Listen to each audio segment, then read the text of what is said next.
I pushed open the heavy oak doors of the Riverside Country Club, and every head in the room turned toward me. The silence was immediate. Complete. 22 years since I'd last stood in this building, and somehow nothing had changed. The same crystal chandeliers, the same pretentious oil paintings of founders who'd made their fortunes on the backs of others, the same suffocating air of old money and older secrets. My mother's memorial reception. I hadn't been invited, of course, but I'd stopped waiting for invitations a long time ago. My eyes found him almost instantly, Senator Richard Hartwell, my father, holding court near the fireplace in his custom Armani suit, a scotch in one hand and his re-election smile plastered across his face. He looked older, grayer. But that voice, when he laughed at something one of his donors said, sent the same chill down my spine it always had. I was 13 when he threw me out, not 16, not 18, 13 years old. And not because I'd done anything wrong, because I'd seen something I shouldn't have. My mother had just been diagnosed with early onset Alzheimer's. She was only 46, and the doctor said she had maybe 5 years of cognition left. My father's response? He was already meeting with his mistress, a campaign strategist named Victoria, in hotel rooms across the state. I walked in on them at the Ritz-Carlton downtown. My father was supposed to be at a fundraising dinner. I was supposed to be at debate practice. Neither of us was where we claimed to be. He didn't yell. That's what people never understand about men like Richard Hartwell. They don't need to yell. He sat me down in that hotel room while Victoria gathered her things and left. And he explained, very calmly, very clearly, that I had a choice. I could forget what I'd seen, or I could destroy our family. Those were the exact words. Destroy our family. I was 13. I told him I wanted to tell Mom. 2 days later, I was on a Greyhound bus to my aunt's house in Portland, Oregon, 2,000 miles away from our Connecticut estate. He told everyone I'd become troubled, that I needed intensive therapy and family separation for everyone's safety. He had a psychiatrist friend write up reports, paid my aunt to take me in and keep quiet. By the time I was 14, I'd been legally emancipated. By 15, I was waiting tables and living in a studio apartment that smelled like mildew and broken dreams. I didn't see my mother again.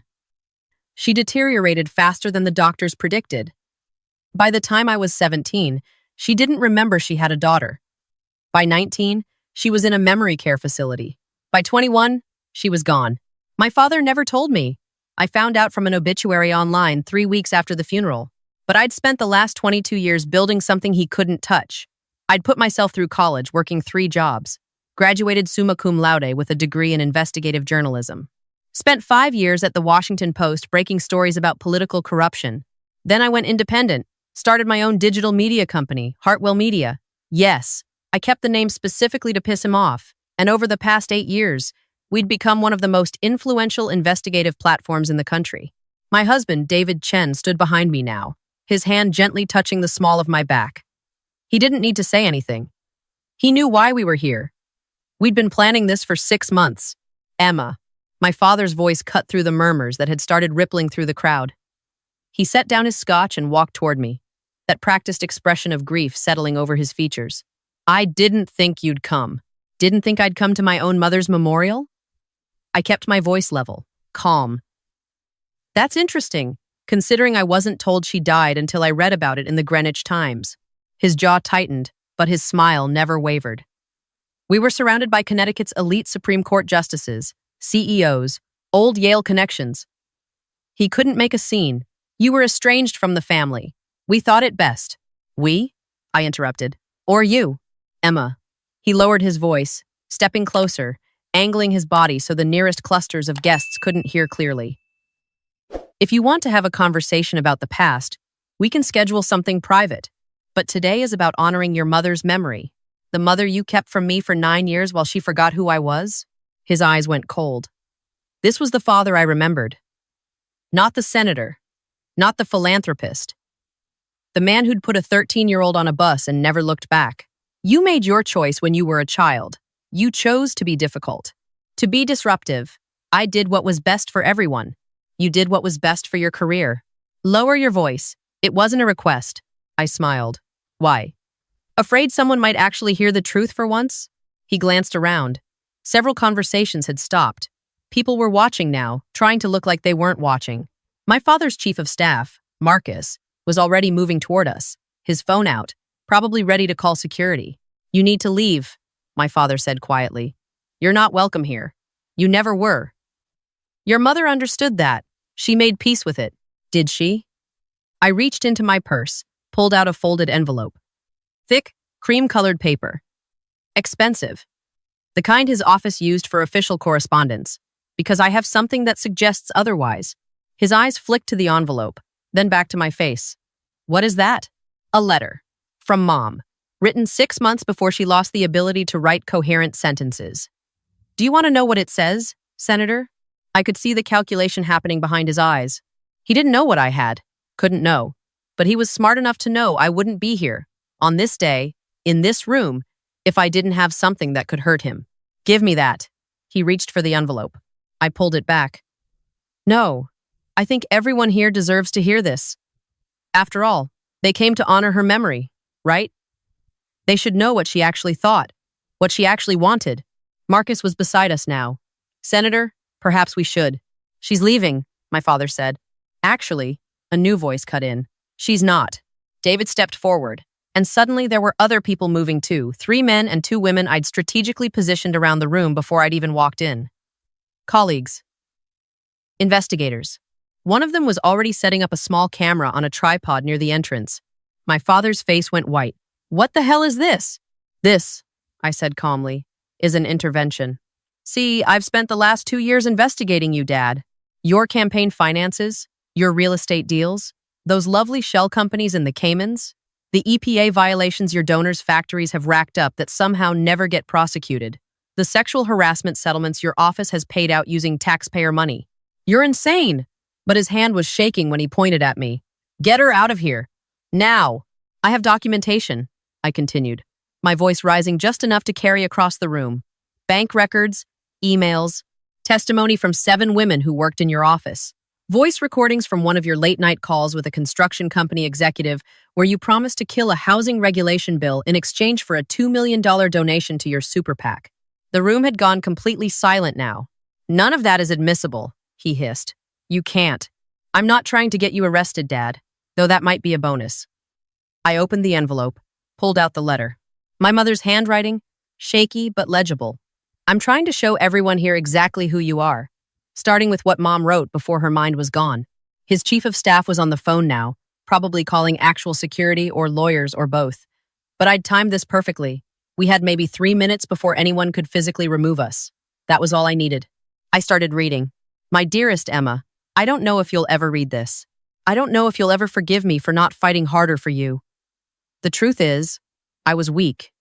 I let Richard control everything. My life, my healthcare, my access to you. He told me you didn't want to see me, that you'd moved on, started a new life. For years, I believed him. My voice cracked slightly. I pushed through. But I found his emails. The ones to your aunt, where he paid her to keep you away. The ones to his lawyers, where he discussed how to ensure you couldn't claim any inheritance. The ones to Victoria, where he laughed about how easy it was to erase you from our lives. I confronted him, and he told me I was confused, that my disease was making me paranoid. Then he increased my medications and moved me to a facility where I couldn't access a computer or a phone without supervision. Someone in the crowd gasped. I looked up. My father's face had gone from white to red. I'm writing this during one of my clear moments, I continued. I've given it to my nurse, Helen, who has promised to mail it to the address I found for you in Portland. If you're reading this, it means I'm likely gone. It means I ran out of time to fix what I broke. I'm so sorry, Emma. I'm so sorry I chose him over you. I'm leaving you everything I can. There's a trust fund he doesn't know about, held in my maiden name. The paperwork is with my attorney, Jonathan Reese. Find him. Take what's yours. And please, please, expose him for what he is. Don't let him do this to anyone else. I folded the letter carefully, slid it back into the envelope. The camera was rolling. My team was already uploading the footage to our servers, to our social media, to every news outlet that would take it. You have no proof any of that is real, my father said, but his voice had lost its power.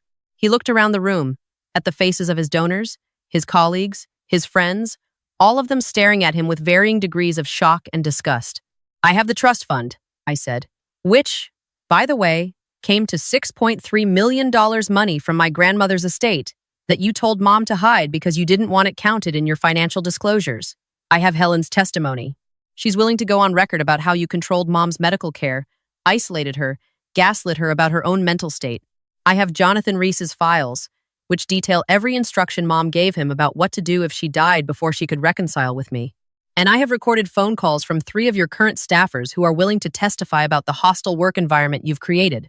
Those recordings are illegal, only if I try to use them in court. Which I'm not. I'm using them in the court of public opinion. I gestured to the camera. This footage goes live in approximately 90 seconds. We've already sent press packets to every major news organization in the country. By tomorrow morning, you'll be the lead story on every network. Marcus grabbed my father's arm. Senator, we need to go. Now. But my father just stood there, staring at me. For the first time in my life, I saw something other than calculation in his eyes. Fear. Actual fear. You can't do this, he whispered. I'm your father. No, I said. You were a sperm donor who spent 22 years pretending I didn't exist. You were the man who chose political power over his own daughter, who let his wife die alone and confused because it was inconvenient to let me say goodbye. You were never my father. David's hand found mine, squeezed gently. But I want to thank you, I continued, because throwing me away was the best thing you ever did for me. It taught me I didn't need your name, or your money, or your approval to matter. It taught me that family isn't about blood, it's about who shows up. And you never did. I turned to leave. The crowd parted like water. Emma. His voice stopped me at the door. I looked back. He was standing alone now, Marcus having stepped away to bark orders into his phone. My father looked smaller somehow. Older. What do you want? Money? A settlement? I can make this go away. I almost laughed. Almost. I don't want anything from you. I wanted you to know what it feels like to lose everything, to have people look at you with disgust instead of respect, to realize that all the power you spent decades accumulating can disappear in a single moment when the truth comes out. So this is revenge? No. I shook my head. This is accountability. There's a difference. David opened the door, and we walked out into the cool Connecticut evening. Behind us, I could hear the explosion of voices as people pulled out their phones. As the story started to spread, as the carefully constructed facade of Senator Richard Hartwell began its inevitable collapse, my phone buzzed. A text from my lead investigator. Stories live. Traffic is already crashing the servers. CNN wants an interview in 1 hour. I took a deep breath. Let it out slowly. You okay? David asked quietly. Was I? I just nuked my father's career. Exposed him in front of everyone he'd spent his life trying to impress. Used my mother's deathbed letter as ammunition in a very public war. There should have been some part of me that felt guilty, conflicted, but all I felt was relief, closure. The weight of 2 decades of silence finally lifted. Yeah, I said. I'm okay. We walked to the car, a rental. Nothing flashy, nothing that would draw attention. I'd learned a long time ago that real power doesn't need to announce itself. It just is. What now? David asked as he started the engine. I looked back at the country club, at the warm light spilling from the windows, at the world I'd been exiled from and had now thoroughly dismantled. In a few hours, the Senate Ethics Committee would be calling for an investigation. By tomorrow, calls for his resignation would be trending. By next week, the criminal referrals would start. My mother had asked me to expose him, to make sure he couldn't do this to anyone else. I'd done that. But more than that, I'd proven something to myself that the little girl he'd thrown away had grown into someone he could never touch, never control, never erase. Now, I said, we go home. We have dinner. We let the story do what it's going to do. I paused. And tomorrow, we start working on the next one. Because men like Richard Hartwell weren't anomalies. They were everywhere.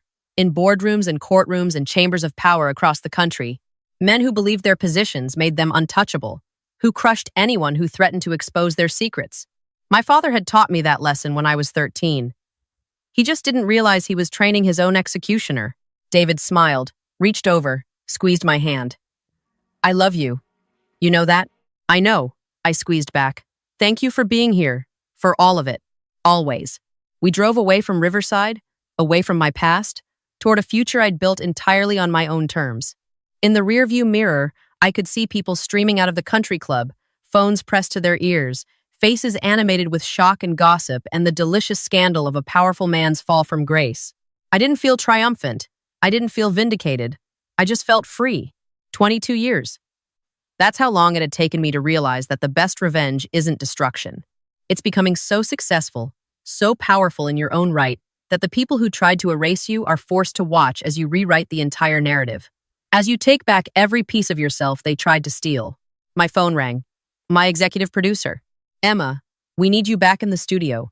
This thing is exploding. Twitter's on fire. The Senate Minority Leader just called for an ethics investigation. We're getting interview requests from everyone. 60 Minutes wants you for this Sunday. Tell them I'll do one interview, I said. Tomorrow, prime time, and I get final cut on all footage. Done. Which network? I thought about it. About my mother, who'd spent her final years trapped in her own deteriorating mind, unable to fight back against the man who'd stolen her daughter and her dignity. About all the women who'd worked for my father and been silenced by settlements and NDAs. About every person who'd ever been discarded by someone with power and money and the arrogance to believe they could get away with it. All of them, I said, we do a simultaneous broadcast. Every major network, same time, same interview. No one gets an exclusive. Everyone gets the truth. There was a pause. Then, that's actually brilliant. I'll make it happen. I hung up. David glanced over, eyebrow raised. Going big? He asked. Going honest. I leaned back in my seat, watched the Connecticut countryside blur past the windows. For Mom, the next 72 hours were chaos. The interview aired across 7 networks simultaneously, reaching an estimated 43 million viewers. I sat in our studio with the most neutral moderator we could find and walked through everything: the hotel room, confrontation, the bus to Portland, the years of silence, my mother's letter, the investigation, all of it. My father's office issued 3 different statements in the first 24 hours, each one contradicting the last. By hour 48, his chief of staff had resigned. By hour 60, 2 more women had come forward with harassment allegations. By hour 72, the Senate Ethics Committee had officially opened an investigation, and his biggest donors had started quietly distancing themselves. I didn't watch much of the coverage. I'd said what I needed to say.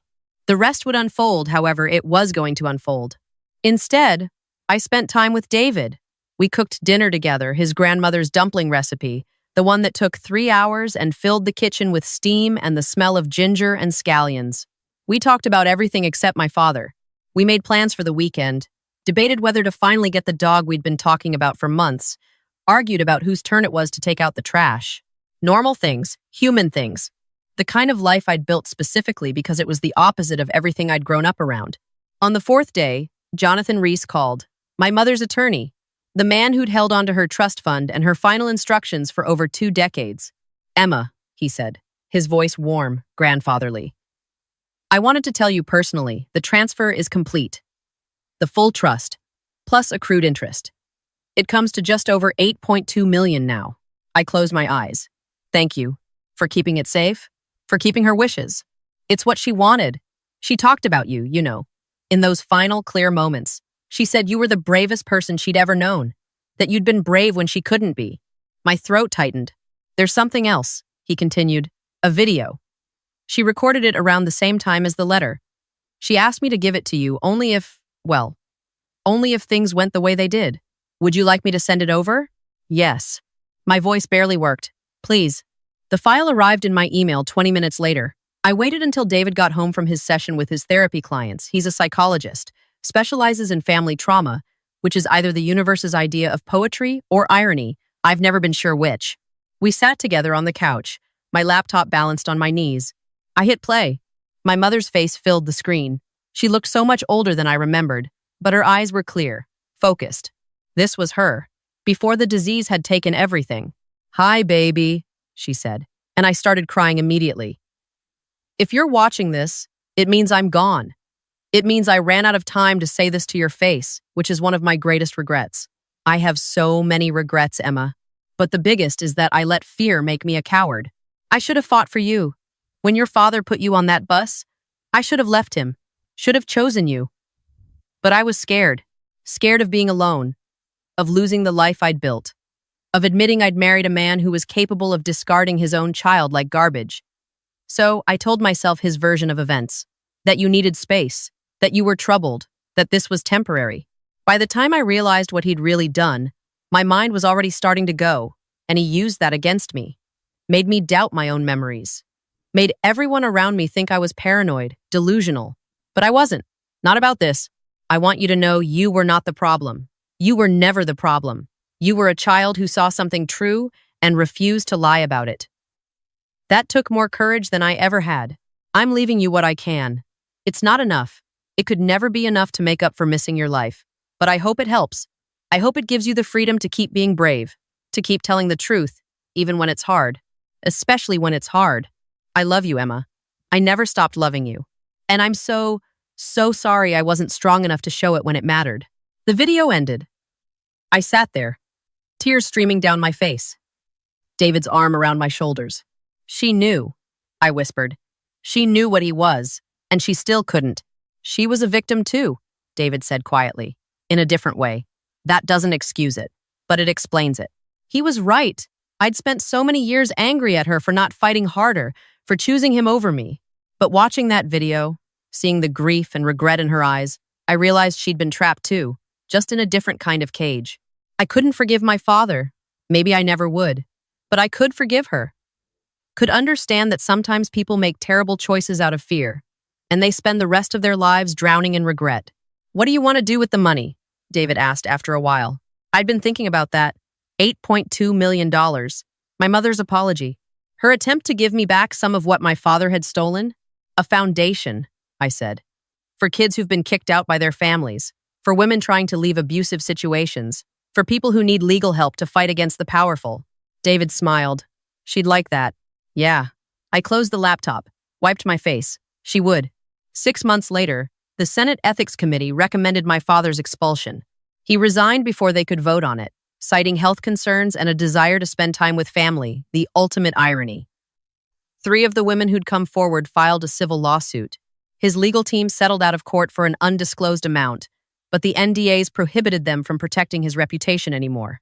Last I heard, he'd moved to a compound in Montana. Doesn't give interviews, doesn't make public appearances. His Wikipedia page lists him as disgraced former senator.